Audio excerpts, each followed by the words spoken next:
quite literally wanted to die.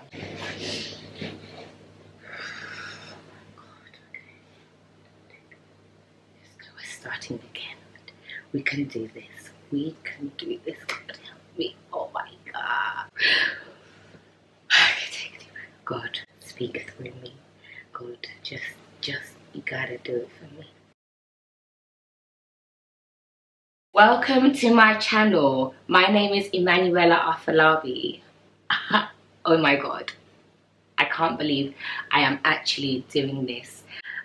This is, to be honest, a very long time coming, and by the time I share my story, some of you guys will totally understand why it has taken me forever in a lifetime to get to this point. So bear with me. I'm slightly nervous, but I'm gonna get through it. We are gonna get through it. Y'all gonna help me get through this. Okay, right. Yes, so as I said, my name is Emanuela Afolabi. You are watching my very first video. So thank you for even watching this video. I'm so grateful, oh my gosh. So I'm gonna just dive straight into it because there's just no point wasting time. But I just thought that this year I need to basically just speak out and just be honest and be completely transparent. And it's something I've struggled with my whole life. I promise this video I will not cry. I'm not doing this my very first video. So yes, but so yeah, this is actually very hard for me. This I think, is this the hardest thing I've ever done?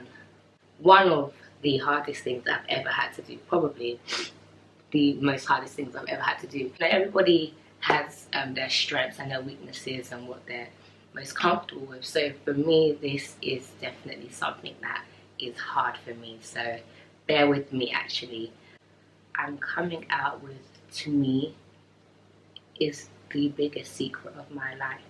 Again, to someone else, this cannot be a secret. It could not even be that deep. It's like, oh, it's alright, it's not your fault, like, don't feel ashamed. It can happen to anybody. I get that, believe me, I know. But it's something has been deeply rooted that there's so much shame. There's so much shame. I felt like I had to keep it in. I had to hide it. I had to pretend. I had to act like, yeah, I don't really know why I'm sick. So, yeah, that's why I'm coming out. I'm coming out not only of my shell, but I'm also coming out with who I am and finally accepting who I am. Don't get me wrong, I'm a woman of faith. I believe and I stand on the fact that I am healed. But the reality is, I'm not gonna pretend and act like, do you know what I mean? I'm not gonna now act oblivious or be in denial, that's the right word. Now not take my medicine, or now not look after myself because I'm healed, yes, so I don't need to take any medicine, I don't need to do this, I could like do whatever. No, it doesn't define me. Wow, I've never even said those words so out loud before. I say it in my head, but I've never really said it like that. But it doesn't define me. It doesn't determine who I am or what I will be or what I can do. So I'm coming out. Yeah, so just a little bit of background on me, in case you're wondering. I am British, but also Nigerian. I live in the UK, obviously.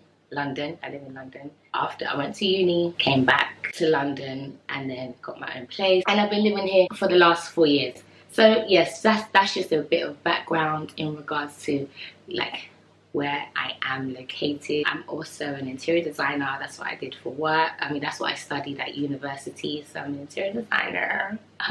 And I'm also a presenter. So it seems weird that this is hard for me, but at the same time, it feels different because now it's me sharing my own story or my own life. When I'm presenting, it's about the artist, or it's about the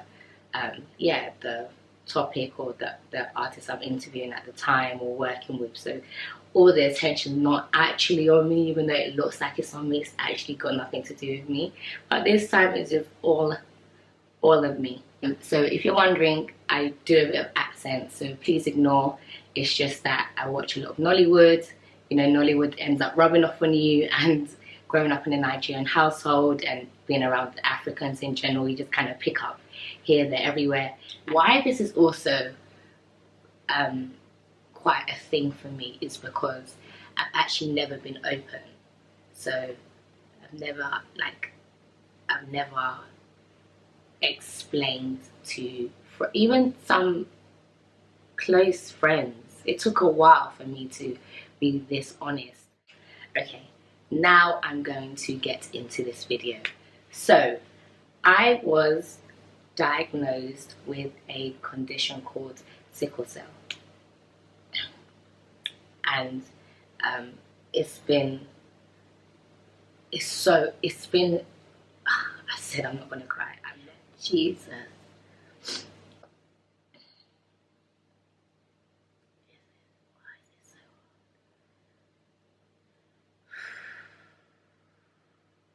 It has been very hard to cope with, live with, and to just kind of deal with, even minus I'm not going to cry, so I'm too gangster. We ain't finna do all of that. So yeah, okay. For those of you who are not familiar with that condition, technically it's a Black and Asian disease. From what I've heard also, some Caucasian people also struggle with this disease. I've not done much research into it myself, but I've definitely heard some paramedics tell me they've met a Caucasian woman or man living with that condition. So I think that's extremely rare. I'm going to talk more about the Black community because I know that Asian is called thalassemia. So it's basically the same but a bit different.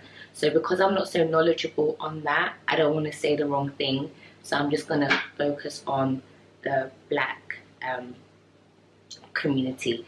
So sickle cell anemia is basically a condition that you're born with. You can't catch it.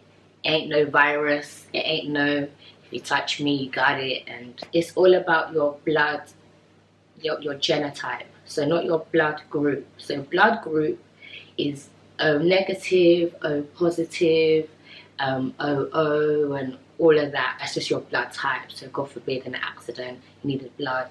They'll be like, oh, this patient is O negative, transfuse them with O negative blood. No, that's not what we're talking about. Genotype is like your gene, your genotype, the blood. Like it's basically carried in your gene. So growing up, I struggled to actually research it and understand it because, if I'm being honest, I kind of didn't like myself for having it, even though it had nothing to do with me. I didn't do anything to catch it. I didn't, quite literally did nothing, but there was just, I guess, this self-hatred. So I didn't even want to Google it and take my meds and all these different stuff because I was just so unhappy. But let me go back a little bit. Sorry, I'm kind of jumping.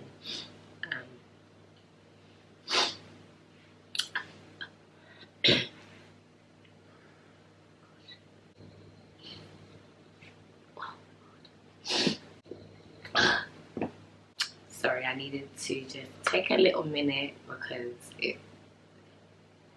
is actually a lot harder than I thought it would be. So yeah. So every male and female carry 3 types of genes, like the genotype gene. So either you are AA, AS, or SS. And 1 in 4, actually this is a fact, you can do your own research on it, but 1 in 4 people actually have sickle cell anemia and are struggling with it every day. Should I say, unfortunately for me, I carried the S from my mum carry the S for my dad. Boom. Here I am, born with a condition called Sickle Cell Anemia. And I'm the first in my entire family, both my mom's side and my dad's side, don't have anybody with sickle cell. They probably carry the AS, like they carry the gene, but no one actually has the condition. So it was quite a shock. At some point, I'll probably break down. Let me know if you want to know the full story, but at another point, I will probably give you a breakdown as to like whether they knew and stuff like that. But what my mom told me was the moment I was born, I went straight into incubator, like instantly. I went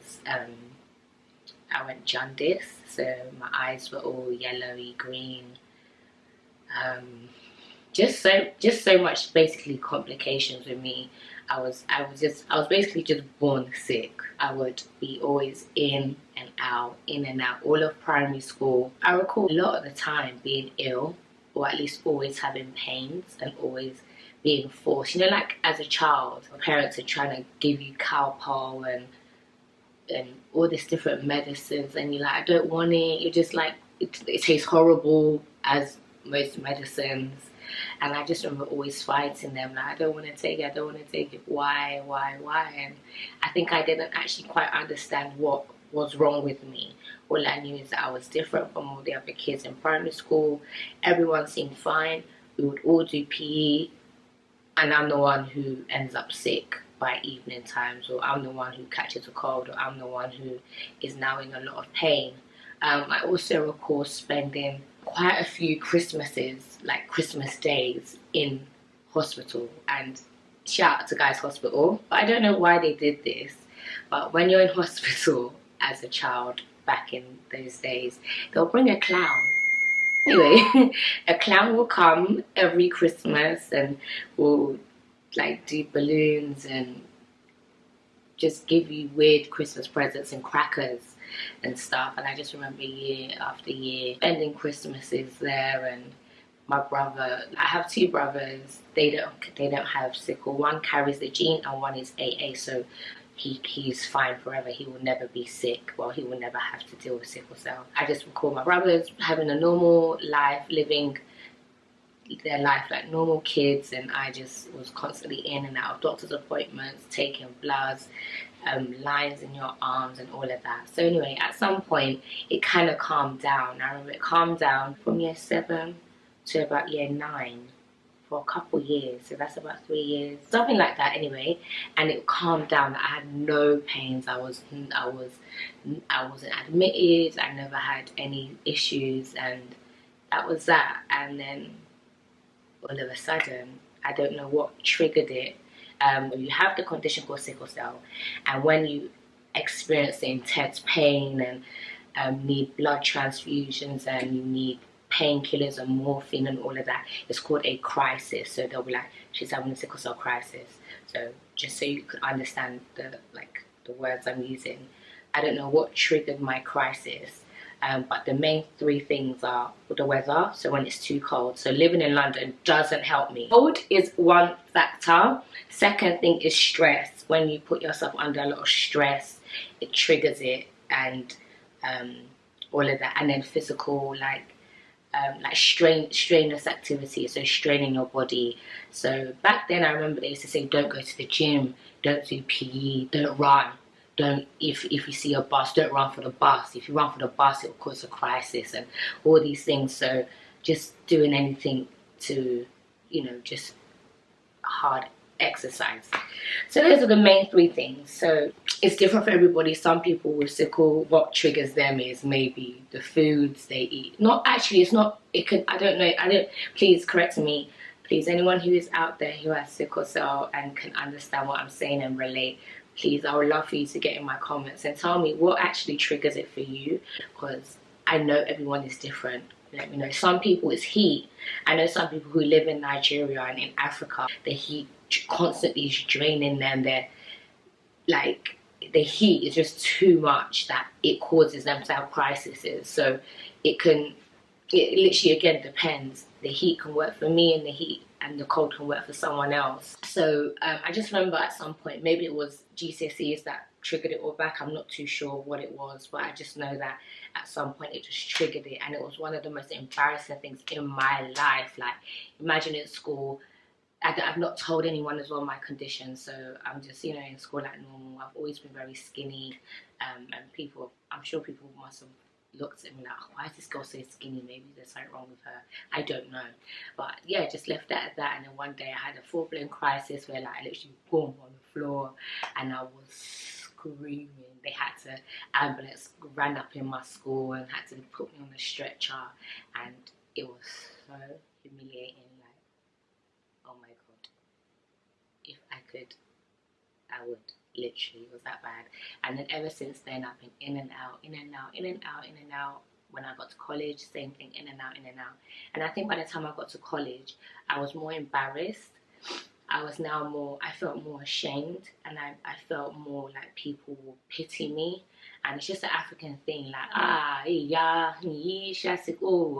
God would do it, God will heal her. You know, all those little sly comments that aunties and uncles say, and it really actually affects me.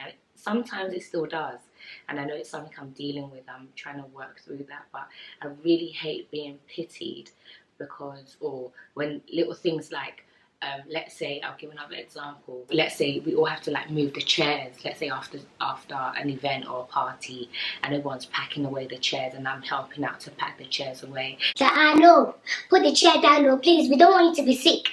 I don't want to hear that you're having a crisis. I cannot tell your mom one story. I cannot explain myself. I'm not ready to fight your mom to fight me because you're now in hospital. Please, no, leave the chair. And it used to make me feel like, wow, like, so I'm basically useless. I can't carry a chair. To carry a chair, it's as if I'm gonna die. Everyone used to act like I'm gonna die. But yeah, that's just one of many examples of the things that have been said to me that just knocks you a bit. But yeah, so anyway, moving on from that, by the time I got to college, I just felt more like ashamed, and I just kind of felt like, who would want me? Like, who would want a girl with a condition like this? And I could only talk about the African community right now. It might be in the Caribbean, it might be in the Asian community, I'm not sure. But within the African community, not all, again, I'm not saying every African, please do not mix up my words, not all. But I at some point I'll probably share a few of my friends' stories who they've literally told them, you're not marrying our daughter, you are not going to marry our son because you will not be able to be a good wife or a husband, because if you can't look after yourself, or if you're constantly in and out of hospital, then how on earth can you look after kids, a home and a husband or a wife? I've literally heard it. So yeah, it just and being so exposed to words like that as a teenager definitely has like been embedded in me, and it really has stuck with me, and kind of made me feel just a lot. I don't want to make this video really long, but I'm just trying to give you some insight and journey into my life and up until this point. So back to college, people who I went to John Ruskin, so shout out John Ruskin College. People who noticed, or my friends who I went to college with, if you were close to me, you would kind of know. You would just notice that Emma's disappeared for a whole month. Emma's gone. Like, you saw her yesterday in college in the canteen jumping up and down, being silly. And then for 3 weeks to 4 weeks, you've not seen Emma again. Literally, I'll be in hospital. And so kind of before you go in, you'll feel some pain. So you might know it's coming, and sometimes you just don't know. It's like it just snuck up on you. My usual admission period is between 7 days and 2 weeks. So I could be in any time between that. Before, it used to be 2 weeks straight, 2 weeks period. Like, once I'm in, forget it, I'm not coming out. It's like, I used to call it the bin, like I was going to pen. when you're in hospital, you're basically like you're in prison. You can't do much. You're in pain. You can't walk. You can't move. There's no TV. There's no, back then as well, there was no Netflix. There was no YouTube. You just got your phone. It was BBM days. Did I even have a BB? I think I did. I think I had a BlackBerry. Yeah, so there wasn't really much to do, and you're just surrounded by loads of old patients. So I'll be in for about 2 weeks or so, and I'm just in agony, screaming my whole life.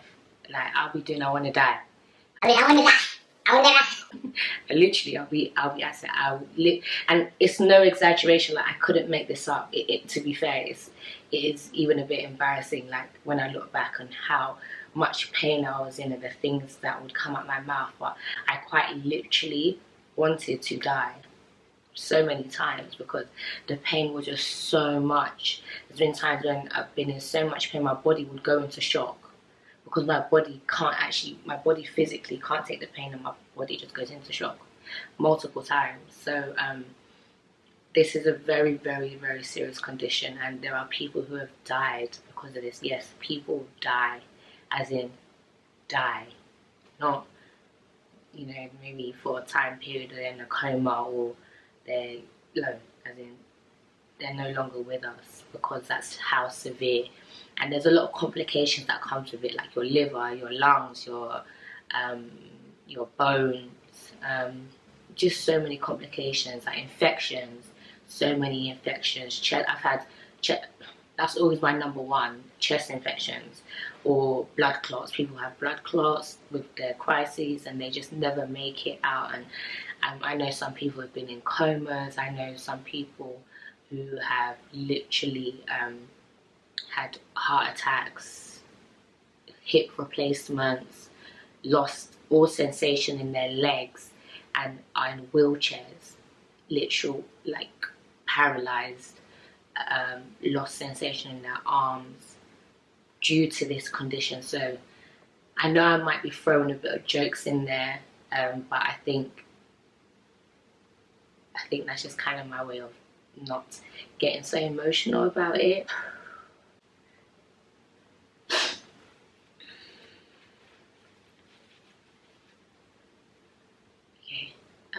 Sorry. So yeah, I think there's just a stigma with it that you're just weak. You're just a weaker person, weaker physically, weaker mentally, weaker, and just an overall weakness that I just hate. You know, there's some people that don't mind being pitied or being able to just accept that they're weak or whatever, but I've just never been that person. Yeah, so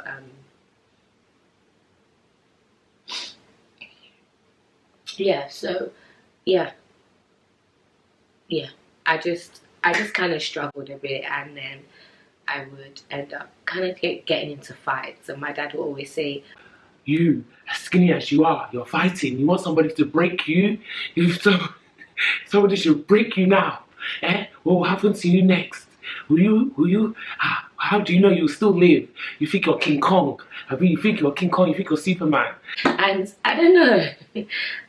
It was just, I just literally felt like, you're not gonna try it because I'm slim, or I hate being called skinny, but we called skinny at the time. And because of that, if you try to call me skinny,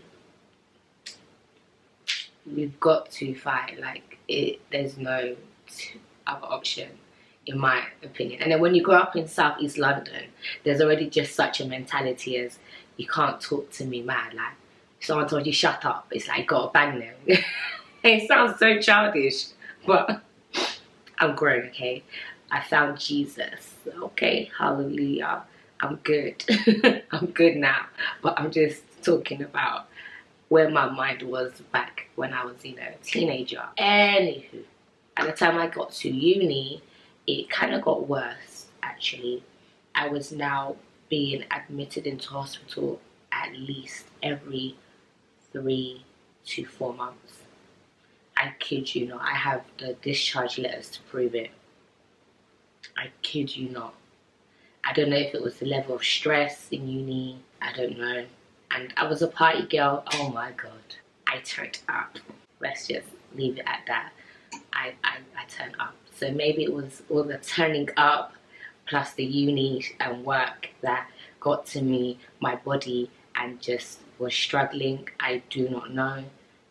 But all I know is that I was literally in like clockwork, Luton and Dunstable Hospital, constantly in, out, every 4 months. I kid you not. I don't think I ever went past 4 months. I literally don't think I ever did. And that's where, I don't know, that whole shame grew more, and I would like pretend, and like I said, in college I'll disappear. I just, no one will see me, no one will hear from me. I won't be on, what was it back then, like, you know, back in the days in college it was Bebo, Facebook, I think it was Facebook, yeah, I think that was the era of Facebook, and I would just be MIA. So yeah, I would just vanish, and then when I come back, we're like, oh yo, like my nickname when I was in uni was Slim Ting Emma. So they're like, yo, Slim Ting, like, where have you been? Like, ain't seen you in a bit. Like, what's going on?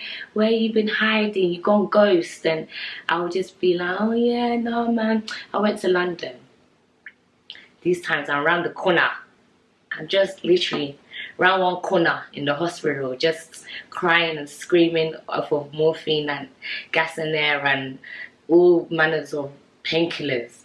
Just quite literally around the corner.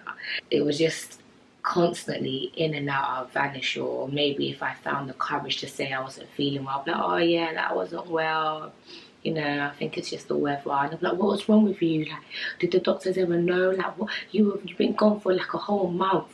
What happened? And I'll be like, oh yeah, I had a chest infection. Oh, but what caused it? Well, how did you catch it? Like, how did you get a chest infection like that? I'll be like, I don't No, see me, see peace. I don't know how I caught it. Oh gosh. When I think about it, oh my gosh. And to everybody, like to all my friends, or I would say acquaintances now, because I don't talk to everybody from college, uni, secondary school, but to everybody who have asked me, like, what was wrong? Why were you sick? What happened? I heard you weren't feeling well. What was it? And I've kind of just brushed it off, or made excuses, or just put it on a chest infection. I kind of feel really bad for that, so I'm sorry. I'm honestly, I'm genuinely like so sorry for basically lying about it, but I think I just wasn't ready to accept my condition. And as I said, I was just so ashamed of the condition that I literally couldn't bring myself to say it.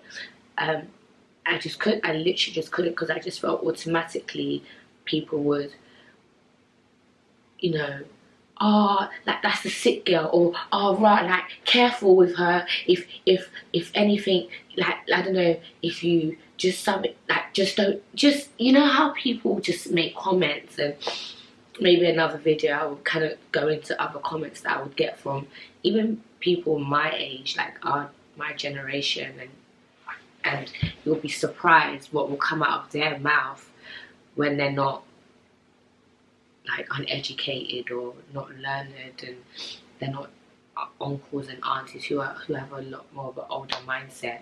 And I learned from that. I was like, listen, no, I ain't telling nobody. I ain't, no ma'am, like, no sir, no, I'm not, because I just couldn't take the comments. It's so hurtful. It's so hurtful.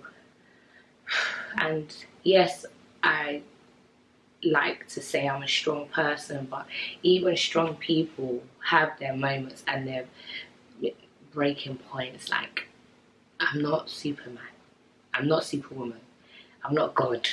I have feelings, so I can't just take, there's some things I just can't take, period. And I was a very, very angry child. I was so angry. I think there was probably a self-hatred of my condition. So because I was so hating myself, it just came out in little things. Like, you could tell me I am a whatever man, shut up, and I'll lose it. I'll go mad. I'll just, I'll finish you. Like, you'll be shocked. you ask yourself, what did I say? Didn't I not just say shut up? I was just so angry. Not like 24 hours. It wasn't like I wasn't mad or anything like that, but I was just such an angry person. I would get offended so easily. I'll be hurt, and I think I'll be so sensitive, and because I'm so sensitive, I just take out my voice and I just move mad. So yeah, all of that stuff was kind of what I was dealing with. So yeah, I just apologize to everybody who has cared. It's not even like people haven't cared. Some people have genuinely cared, like, oh, what's wrong, what the hell, let me know if you're sick again, I could be there. And I just pushed them away. I was pushing everyone away. I could literally count on one hand who I told in university. If you found out, then I guess one of my friends snitched. But other than that, I can count who I opened my mouth to tell. I'm gonna wrap this up. So that's my journey, and then after uni, it even affected my relationship with men, like how the relationships I was in, how I would relate with men, and how I saw myself with men, because I just felt like I should just kind of take what I've been given because of my condition, and who would want to love a girl with this condition. So if anybody even is interested in me, I should just take that. And even if that includes them treating me like trash, I should take that, because at least he wants me. And that's such a bad mentality to have. And to all the women out there, that because I have this health condition, I should just take what I've been given, or the men that come my way. It's such a negative, and it's such a bad mentality to have. And I just want to encourage you, women and men out there, again, that don't settle, don't take who comes your way, because you feel like, I'm lacking in this area, so because I have this, I have to tolerate this. Because no, it's just such a messed up mentality to have.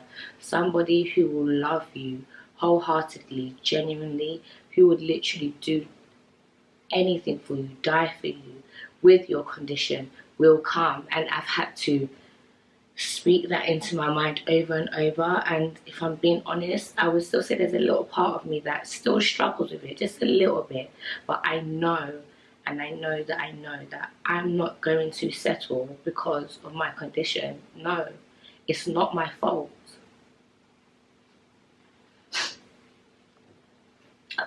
So yeah, sorry, getting a bit emotional.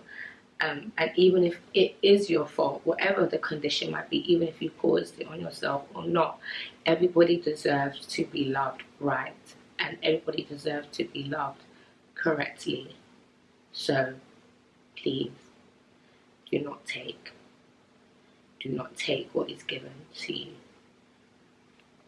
So yeah, learn from my mistakes, because I did a bit of that. And yeah,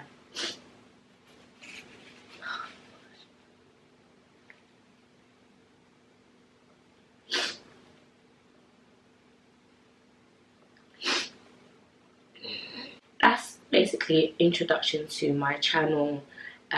So I'm going to be talking all things sickle cell anemia. I'm going to be talking all things about my life, and trying to be as open, transparent, and vulnerable as possible. As you can see, I've been very, very vulnerable for my first video. I vowed and I promised myself I wasn't going to go there, but I actually can't help it. I'm being vulnerable, basically. This is a very vulnerable video.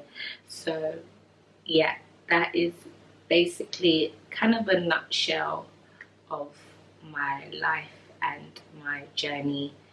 Obviously there's so much more. I've not quite talked on a whole bunch of other stuff, but just wanted you to kind of have an idea of how my health has affected me from primary school, secondary school, college, uni, and actually I've even touched on my life since uni, because I finished uni about 5 years ago now, so it's still a long time. There's still a lot of time that I've had to deal with my health, and getting to this point where I said to myself, I will no longer let my health hold me back on certain things. And I literally have felt like my health has controlled me.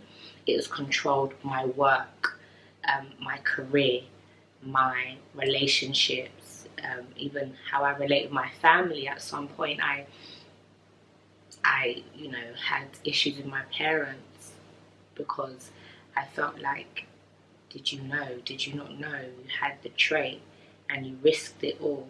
And now look at me, and just feeling like a burden, pushing people away. Constantly, my mum and dad have sacrificed their whole life to look after me, and it always made me feel so bad that constantly, every couple months, my mum has literally lost jobs. My dad has missed out on a lot of opportunities because his daughter's in hospital, and he puts me first. And I'm just so grateful to my parents. I'm so grateful to them. I don't actually say that enough. So, mum, dad, I'm so grateful for all of your sacrifice for me, and how much you've given up to look after me, and to all my friends who do know, and family who have been there to support me and looked after me, and also in other ways they've sacrificed to be there for me. Stay tuned. I'm going to be bringing out more content and talking more about how sickle cell affects people. I want you guys all to please support me. This has been so hard for me. Being vulnerable is so hard because I want to always be so strong, and man's this, and you can't, the only you just think you're just so bad. So I struggle with being so vulnerable, but I have been so vulnerable today, and I hope that it has touched somebody, even if it's just one person who comments thank you. I can relate. Honestly, will just make me feel like this, because this has been on my heart. I've actually wanted to start this channel for about 5 years. Since I left uni, actually, I wanted to start this, and I just never had the boldness, I never had the guts, I never had the confidence to do it. So if it even just touches somebody, oh, thank God. So please share. Please share. If you know anybody who lives with the condition with sickle cell, let them see this. And I would love for people who do have sickle cell to just comment below. Let me know, what is it like for you, any questions you have, even people who do not have sickle cell and you're trying to understand it a bit more. Please comment below. Let me know what you would like to see next. What area would you like me to talk on next?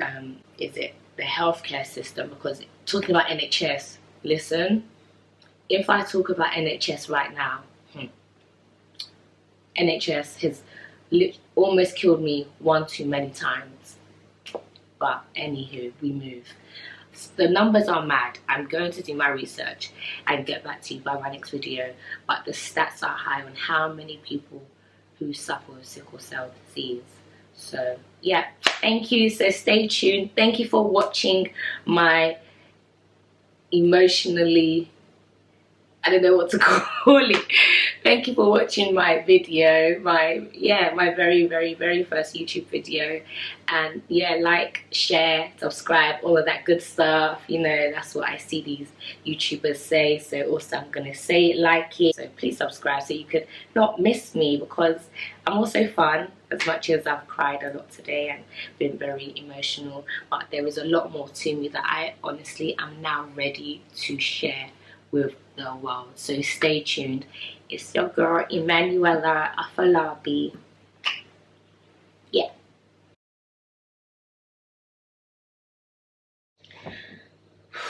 Oh my God, Jesus, that was so hard.